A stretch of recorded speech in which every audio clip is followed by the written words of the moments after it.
Hey, everybody, it's Scott Steen with winnersandwhiners.com coming to you with the Sunday edition of Today in Sports Betting. It's all about the NFL here today. And, of course, I'm joined by my partner in crime, Mr. Scott Reichel. Scott, going to take a look at every NFL game on the board. Are you excited? Yeah, I feel like I kind of have to be. So far, the NFL has been pretty decent to me, actually, so far this year. I know normally it's not one of my favorite sports to bet on, which is why I haven't really been giving out many plays on the NFL. But when I have, it's going pretty well, so I can't really complain. All right, very good. Well, let's get rolling, my friend. Starting off with the first game on the board. Now, this line is as always, I'll give you the caveat that we record this show early Friday evening, so there can always be changes. We will give you the most up-to-date information we have as far as injuries and COVID reserve list goes and things like that. But welcome to 2020 because everything's fluid and all of this could change. So as of right now, and this one we don't have a line in a lot of places, Scott, is the Packers and the Lions. We've got the Packers anywhere between 8 and 9 at most books before this line came down. And 55 is the total there. What you got here? So for this one, I like the over. I'm not going to be looking at a side here. I would guess I would lean Green Bay, but I'm not really that interested in it. For me, I like the over. Detroit has shown, whether or not Patricia is the coach, that this offense can move the ball occasionally, even when they have no receivers that you can actually name. And the defense, of course, is awful. So I think Rodgers should have probably another 3-touchdown performance to try to boost his MVP hopes. I think Green Bay might break 30 in this game, probably around 35. I think Detroit can score against this defense, which has been pretty good. But I do think that there will be some garbage time involved, and I do think that will pay off for the Lions and Matt Stafford, who's the king of garbage time. So for me, I'm going to go with the over. I think this total is high, but not high enough. I think this game should get into the high 50s, low 60s. Yeah, that's not bad. I don't hate that play. I've actually got Green Bay here, but I think this is a team that's just rolling up bad teams right now. They did. Well, it's what they're known for, is that they're with LaFleur. They beat bad teams, and against good teams, they don't really look that impressive. Okay, well, guess what? They're playing a bad team, so That's true. I've got them. I've got them about 11 better than the Lions right here. Lions got the miraculous backdoor cover against the Bears last week, the backdoor cover and the backdoor win. That isn't going to happen against this Green Bay team that really seems to be hitting on all cylinders about now. Defense, since that Indianapolis game, they've been playing much better. And actually, the Indianapolis game was kind of an aberration as they've given up just 78 points in their other. So 78 in their other 4 other than that Green Bay game. So that's not too shabby there, less than 20 points per game in that 4-game stretch. So, and again, most of those came against very bad teams: Philadelphia, Chicago, Jacksonville, San Francisco. They know what to do. They won all 4 of those, covered 3 of them. I think we've got a similar situation here today. Give me Green Bay minus. What are we going to call it? We'll call it 8 and that. We'll call it 8. Split the difference. 8.5. Okay. I'll give you 8. Give me Green Bay minus the 8 in this one against Detroit. All right. Next up, we have Tennessee Titans against the Jacksonville Jaguars. Tennessee by 7.5 and 52.5 is the total right there. Scott, this is a Jacksonville team. You look at them on paper, there just really isn't much to like. Defense struggles.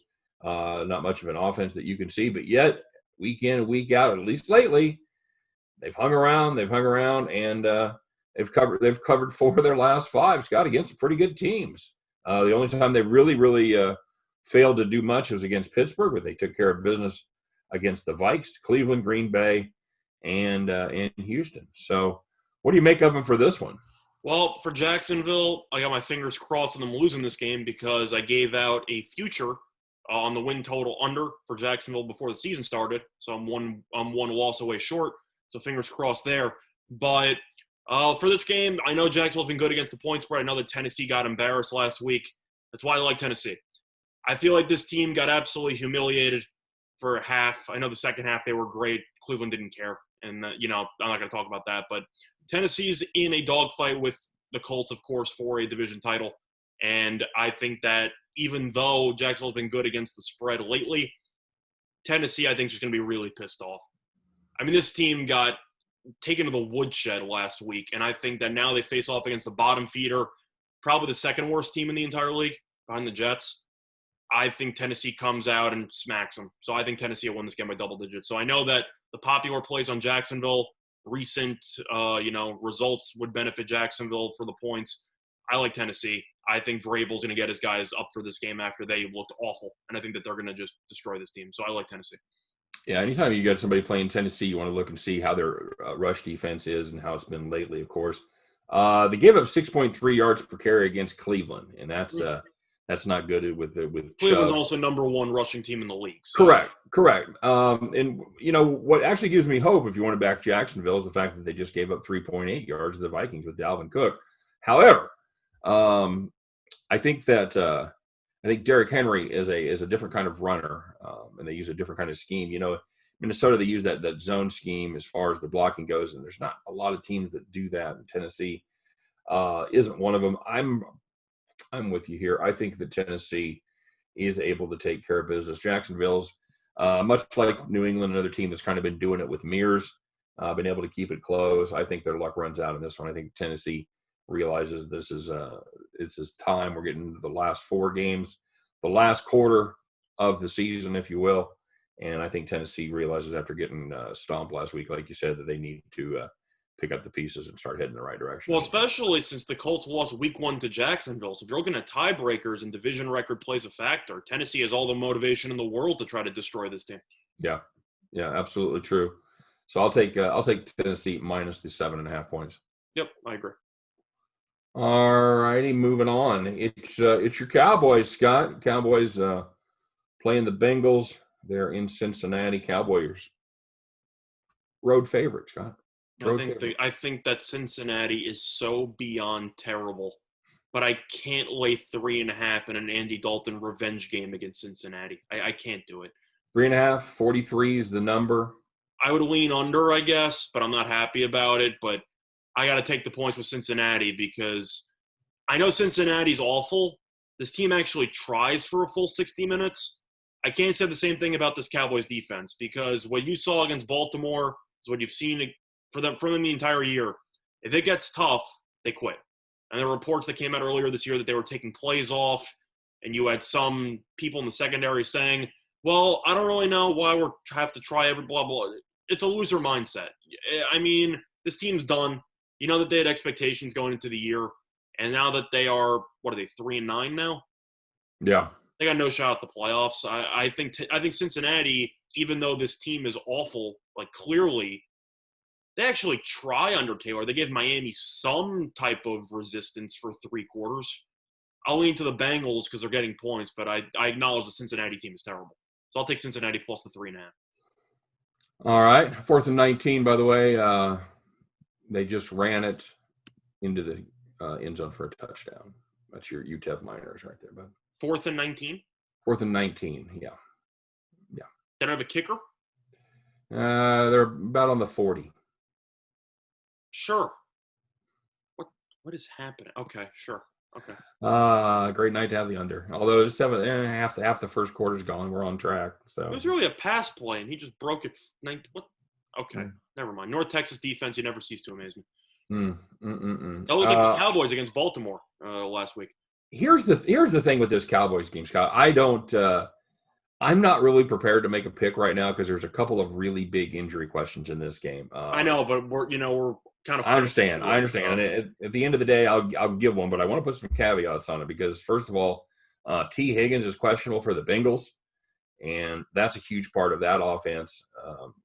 And of course Mixon's out, and yeah. So my caveat for this is I'm picking the Bengals and Cowboys game.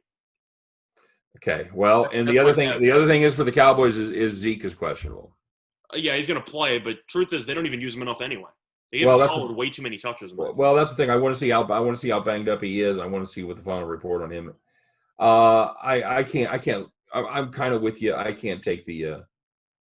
I can't lay 3.5 with this Cowboys team. With a road Cowboys team, no, I'm not doing that. Yeah. So yeah, this is this is literally gun to the head time here, but I'll go Bengals with you. Cool. Cardinals -3 at the hottest team in football, Scott, the New York Football Giants. 4 45.5 is the total there in the Meadowlands. Is it about time for the Cardinals to get well? This is a team that's been disappointing here the last few weeks. They've now seen their losing streak go to 3. Should be 4, but 3. Should be 4. Yeah, they've played bad enough to lose 4. Only the Hail Mary saved them there. But Buffalo, yeah. What's that? Against Buffalo, yeah. That saved them from being out of all playoff considerations at this point. Yeah, and that's pretty much it. So my question is, does the slide continue, or are they able to right the ship there? They're 6-6. It's pretty much put up or shut up time, and kind of the same can be said for the Giants. The Giants, they're at the lead of the NFC East, fighting with Washington. The two teams you thought would not have any say in the NFC East whatsoever before the season started. Yeah, and of course you've got Arizona. They were actually leading the West, and then everything fell apart. So, what do we make of this one, my friend? I'm taking the Giants. I feel like you kind of laid out all the reasons why. Arizona hasn't looked right for the last month or so. Plus, I still think Murray has something wrong with his shoulder because he has just not been throwing the ball nearly as well as he was previously. And they play in a dome, so that's not all weather related. He just hasn't looked that sharp. But looking at the Giants, this team isn't flashy by any means. Hell, it's a Jason Garrett offense, so it's not flashy whatsoever. But they win games, and this team is pretty good at limiting mistakes. And Arizona, I know that Kingsbury's been around for more than a year. I think Joe Judge is the better coach.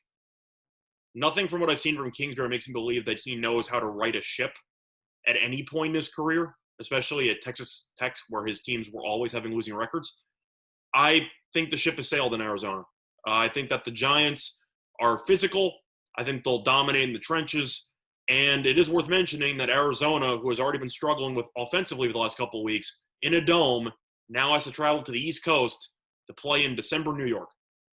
So I'll go with the Giants. Yeah, I think this is going to be a slog. I think there's going to be it'll be a very close game. I think it'll be pretty ugly, but only to the Giants. Yeah, I don't think there's going to be a ton of fireworks in this one. I'll play the under 45.5. Okay. Cardinals have played under in 2 of their last 3, and Giants have played under 3 in a row. That defense is actually starting to step up. They have a good defense. Yeah, they didn't, but they do. It's really kind of starting to do its job. So compare the Darius Slay acquisition the Eagles made to the Giants acquisition of James Bradbury. Oh, sure. Yeah. That is night and day right there. You and I talked about it at the time when we were doing our off-season preview about Darius Slay not having a great season as last year in Detroit. It looked like his skills were diminishing, and that's been exactly what's happened to him this season so far. So, Bradbury that's a guy right there. Yeah. That's a big corner. That's a grown man, and he's been able to shut down. And he's going to get a test this week as he goes up against DeAndre Hopkins. But I'm saying that's important because of the fact that Christian Kirk kind of fell off the face of the earth the last couple of weeks. But if you can at least somewhat limit Hopkins, does this offense really have many weapons?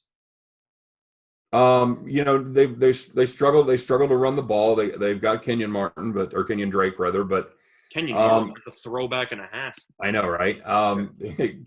They've got Kenyon Drake. I don't think they've utilized him. Much like you talk about the Cowboys utilizing Ezekiel Elliott. I think the Cardinals have had a lot of games where they've abandoned the running game too quickly. I think Kenyon Drake is I think he's a slightly above average running back. I think he's good enough to get more carries than he is. So yeah, truth is we kind of disagree about him a little bit. I actually think that Chase Edmonds is better than Kenyon Drake. That's just my opinion. Either way, they've become very one-dimensional in the passing game, and I think that the Giants have the pass rush, which actually has been doing a lot better lately, and the secondary to potentially give Kyler Murray, who's not 100% problems. So yeah, and I think that's what it comes down to me.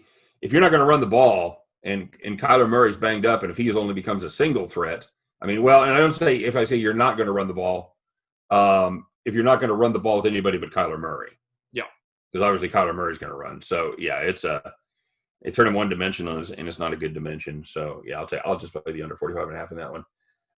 Moving on, taking a look at the next game on the docket, that is the Man, another great game. Texans heading to the Windy City, take on the Bears. Texans are the 1-point road chalk here, and the Bears at 46 is the total.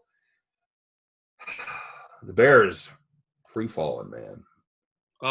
Yeah, they kind of forgot how to win. They just can't.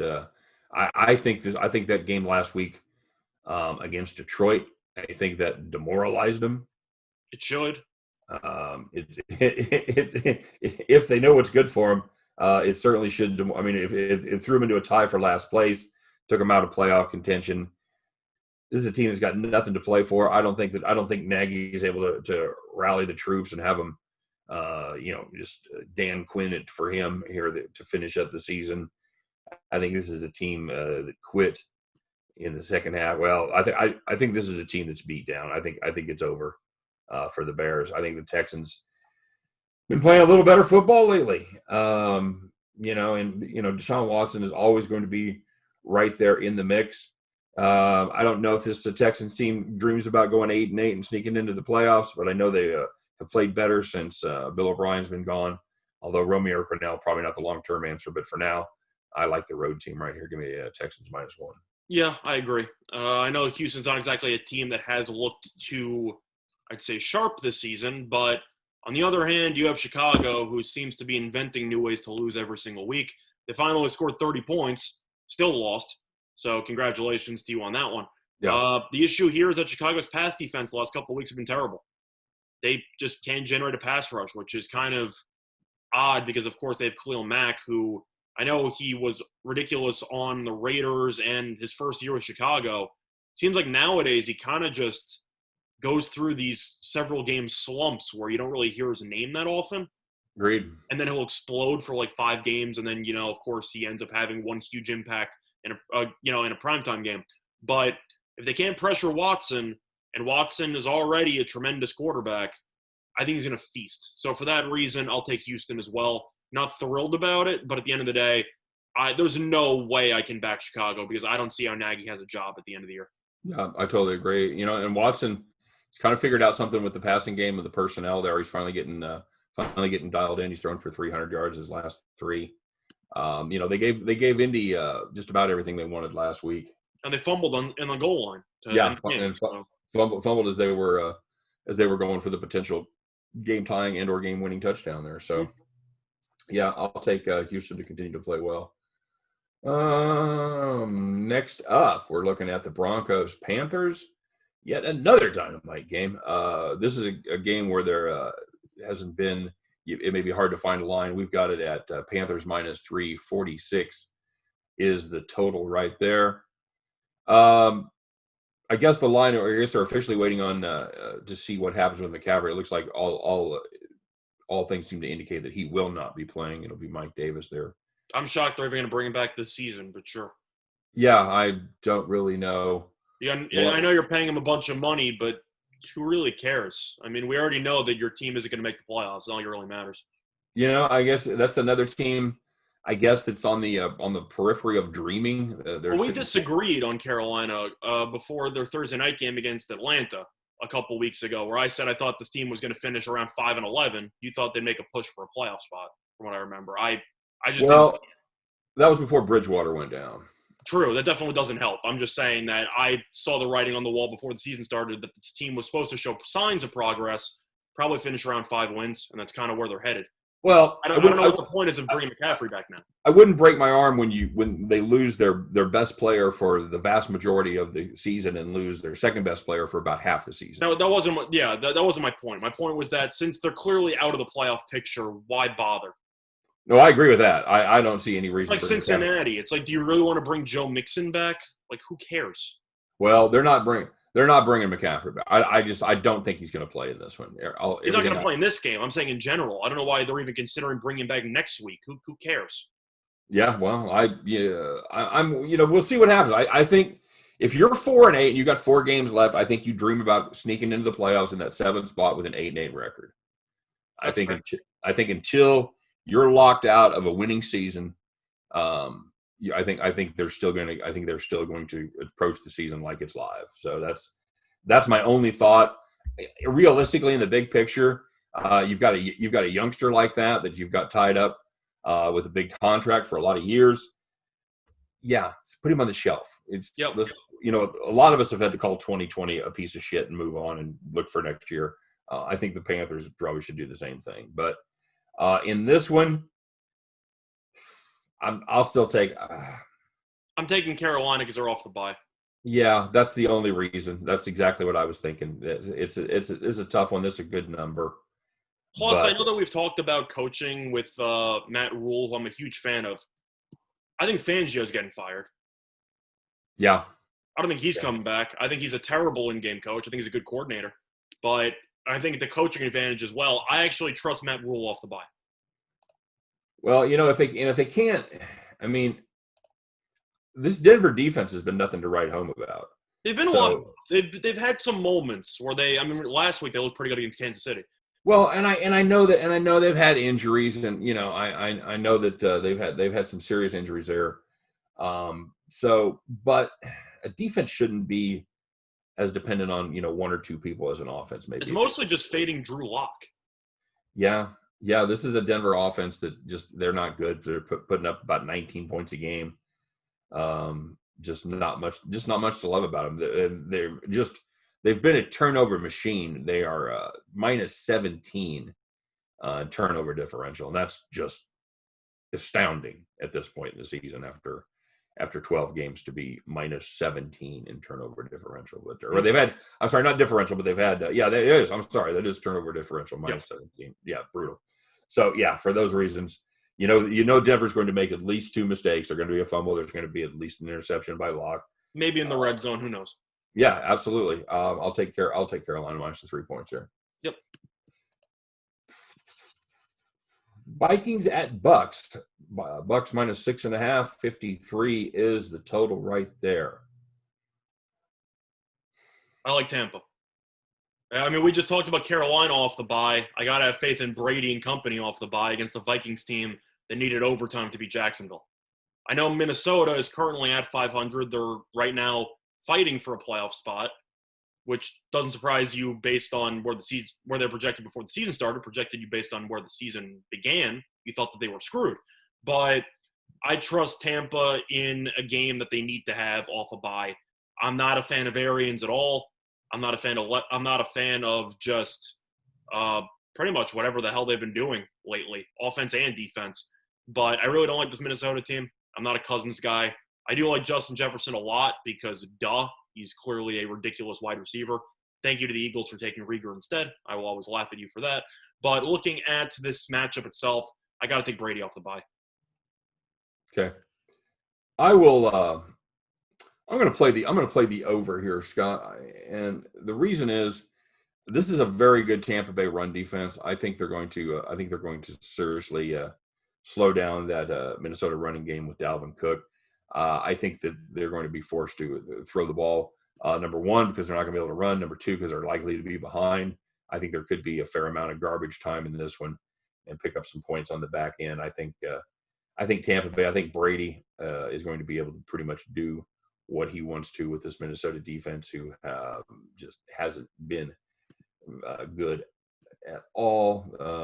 Giving up, when you give up 31 to Dallas, you ain't good. That's all I'm saying. So no, that's fair. I'll take the over 53 in this one. All right, taking a look at my Chiefs heading down to Miami, the site of their biggest triumph, to take on the Dolphins. Chiefs 7.5 point favorites. 50.5 is the total right there. It's the Tua show, Scott. I know we haven't been super high on Tua, but 7.5 points is a lot of points against this pretty good Miami team. I like Miami plus the points.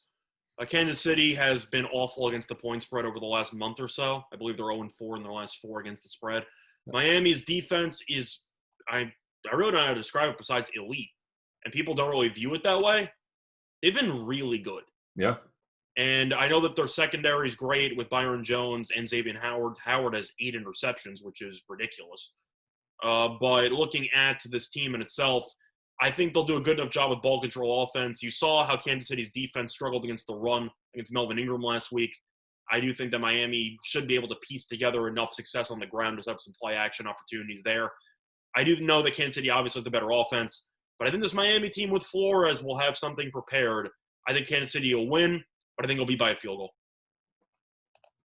Yeah, I've got the same play here. I've got I was surprised the line was that big. I've got the Dolphins plus the 7.5. I don't hate if you wanted to take Dolphins plus 265 on the money line. I don't think that's a horrible play.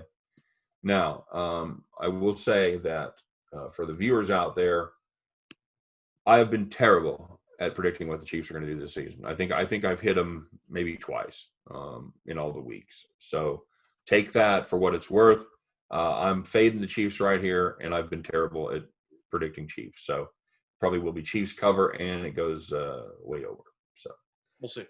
All right, Colts at Raiders. Colts minus 2.5. There, 52 is the total out in the big vacuum cleaner, the Death Star, if you will. This Raiders defense is so awful, just so awful. And you know what, Phillip Rivers, he knows what he's seeing. The problem with Rivers is, man, he is hobbled.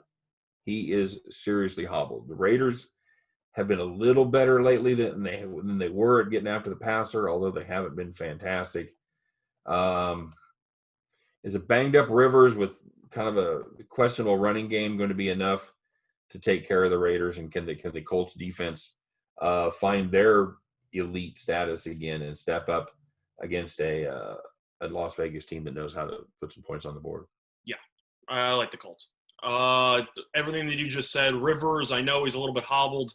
I know that as an old quarterback, the one thing you have to be afraid of is facing pressure. Well, he's facing the Raiders, so he can just pull up a hammock back there and just take his time, because they are awful when it comes to getting after the quarterback. They have an abysmal defensive line.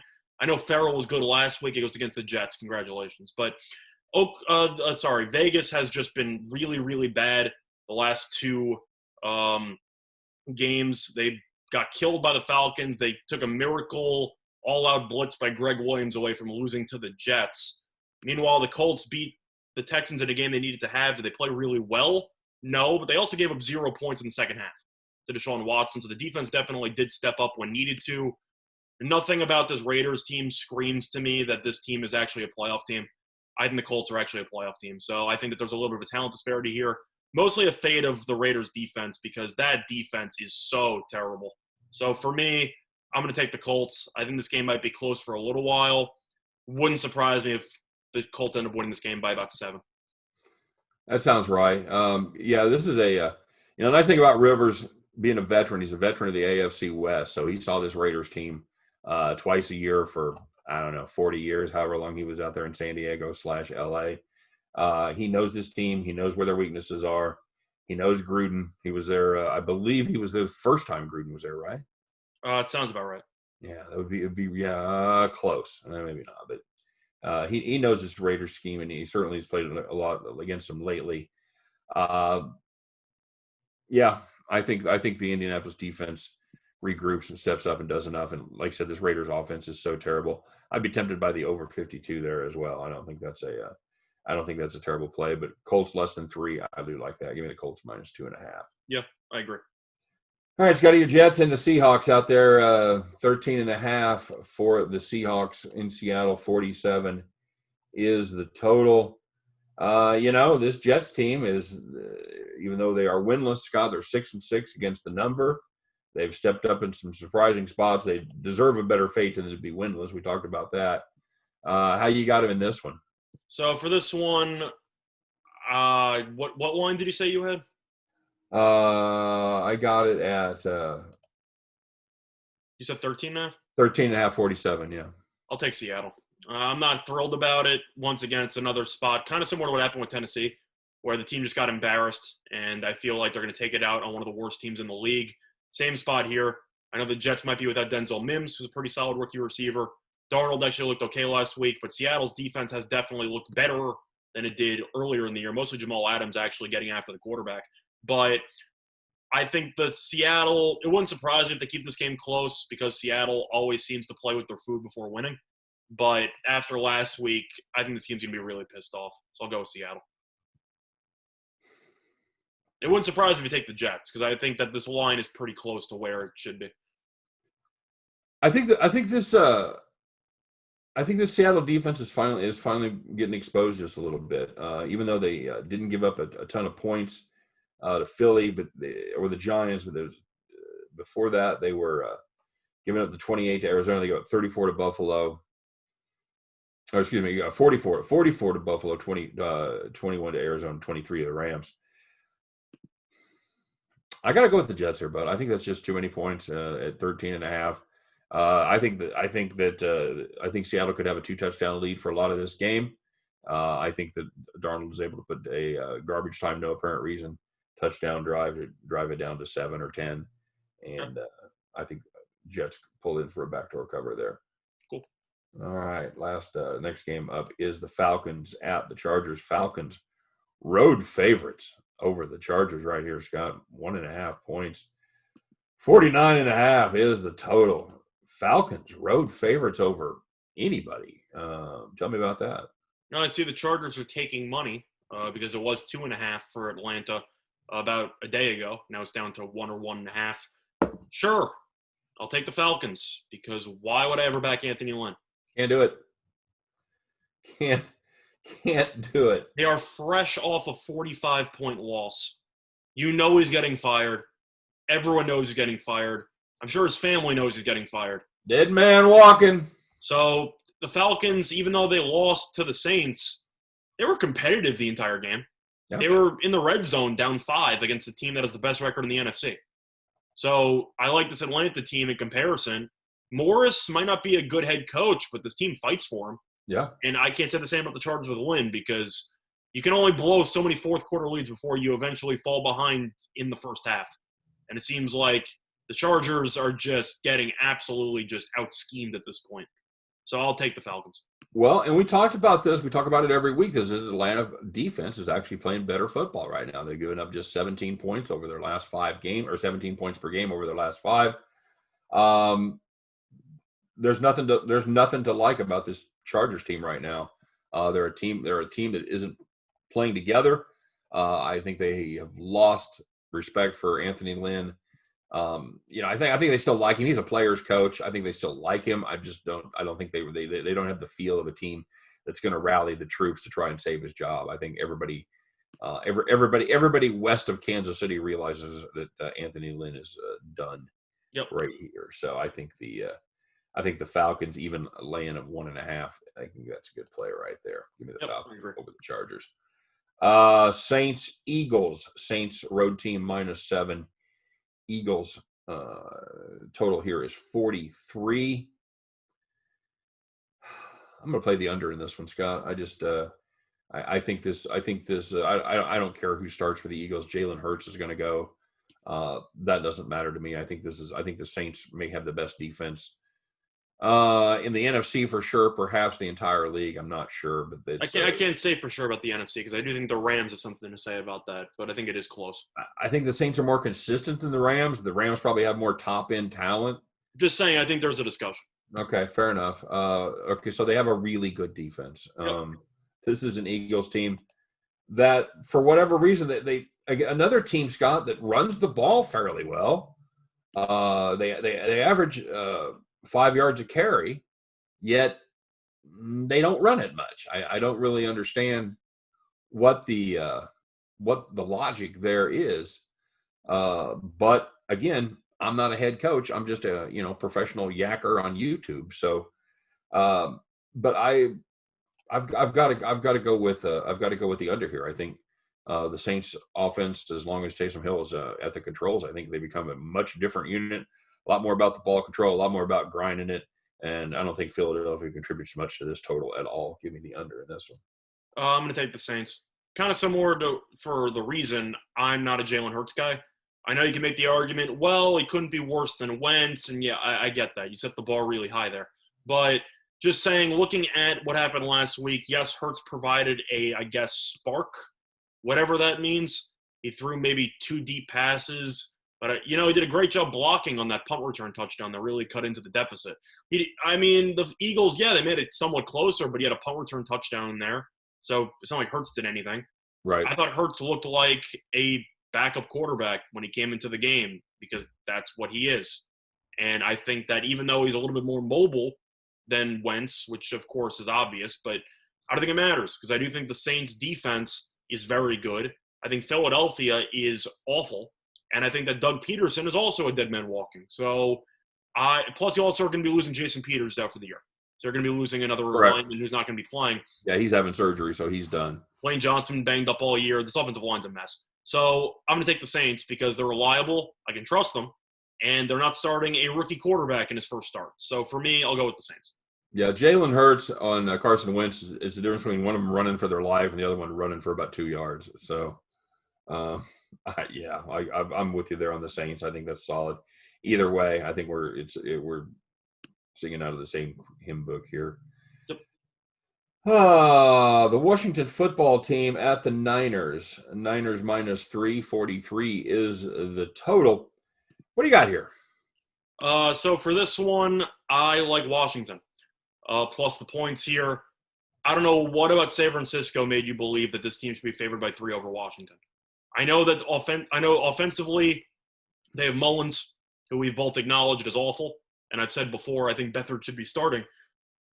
Even defensively, they're good. They got torched by Josh Allen. I'm not saying that. I'm not comparing Josh Allen to Alex Smith, of course.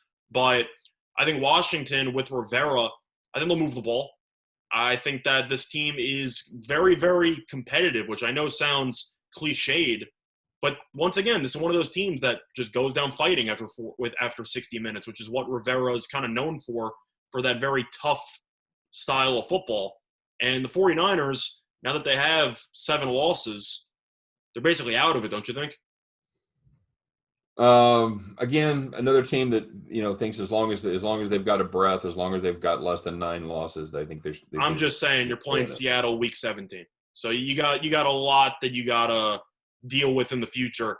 I like Washington here because first of all, it's not even a home game for San Francisco, so I don't think that really matters too much. Yeah, playing in Arizona, right? Yeah, I'm gonna take Washington because I think that 3 points is a little bit ridiculous because I can't lay 3 with Nick Mullins.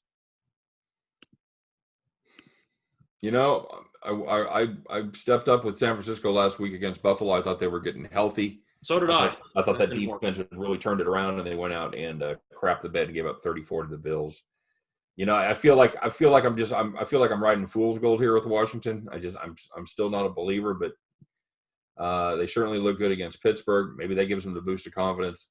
At the end of the day, it is difficult to back Nick Mullins. I'm not happy about it, but based on the current line, I got to take Washington. Yeah, I'm with you. I'll take Washington catching the 3. And Steelers at Bills. Speaking of the Steelers, Scott, that's going to be our Sunday night game. Bills right now minus 148 is the total in this one. Big game, Scott. Biggest game of the weekend. Should be probably the best game of the weekend, at least on paper. They rarely turn out that way. But this is to me, this is the classic. Stop me if you've heard this one. 2 teams headed in the opposite direction. And I know that's hard to say about a Pittsburgh team that's only lost 1 time, but they look like a team, Scott, that's struggling. They look like they're out of gas is how they look. So I don't know. Obviously they were on a short rest week. So that certainly is going to have an effect. I've got to play the Bills here. Bills have won 4 straight. They have looked very, very good. That offense has put up 135 points the last 4 weeks. I don't think Pittsburgh can stop them. They don't have Bud Dupree in there, and I think it's going to be a problem getting to the passer. I think Josh Allen has his way with them. I agree. Pittsburgh reminds me a lot of last year's New England team. Yeah. They started off, I forgot what it was, 7-0, 8-0 last year, and you thought, oh, this team's going to cruise. And then you realize, wait a second, their offense is actually terrible? When did this happen? And then I feel like that's kind of what's going on with Pittsburgh right now. They can't run the ball.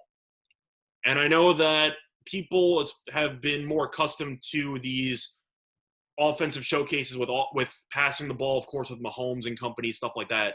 You got to run the ball at some point. Whether you have Connor, whether you have Benny Snell, anybody, run the ball. Do something. You can't keep letting Big Ben throw the ball 50-plus times and every single pass is underneath. You just can't do that. And Buffalo, I think, has the ability to, one, extend plays because of Josh Allen's mobility, and two, they have the receiving core that's actually good enough to potentially find some separation in the Steelers secondary, which has been very good, but the pass rush isn't as sharp because Dupree's out. So Yeah. I think Buffalo, especially considering the fact that this game is in Buffalo, I like the Bills here. I think Pittsburgh might go on a little bit of a losing streak here. Yeah, Pittsburgh has a couple of other problems. We didn't talk about Joe Hayden, but Joe Hayden is out, and that's a big part of that defensive backfield. I said the secondary. Yeah, I forgot to mention the specific name, but yes, Joe Hayden's out for this game. Yeah, Vince Williams is out, so this is it's going to be a depleted Pittsburgh defense. That's a bad team to play when your defense is down. I think the comp to New England of last year is a pretty good one.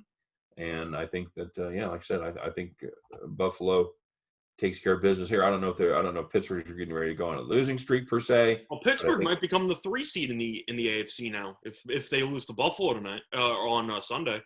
Buffalo might jump them. Certainly possible. That's Pittsburgh be 11-2, Buffalo would be 10-3. So and it is possible though. You do have a matchup against the Colts coming up in about a week or so for the Steelers. Yeah, they're not quite out of the woods yet. So, I think in this one though, we both like the home team up there in upstate New York. Yep. Very good, Scott. Any final thoughts on the NFL schedule here?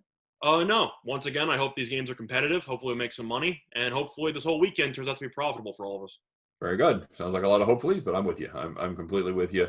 And as always, we appreciate everybody stopping by and joining us for this one. As always, we appreciate your comments. Let us know what you're playing as far as the NFL goes this weekend, is whatever you're on. Sides, totals, whatever it is, drop those in there and help out your fellow handicappers in case you've got a line on something. And, of course, if you're looking for more information, more details, you can always check out winnersandwhiners.com. Deep dives into every game, every single day, NFL, pro football, pro basketball coming, NCAA basketball, of course, college football. All the stuff, if you can bet on it, you can pretty much figure they're right about it over there at winnersandwhiners.com. But for myself, for Scott Reichel, appreciate you guys watching. As always, hopes every one of those tickets in your pocket turns into cash money back at the window. Don't forget to give us the love when we to like and subscribe. We appreciate all the efforts. You guys take care. Have a great weekend, and we'll see you next time on Today in Sports Betting.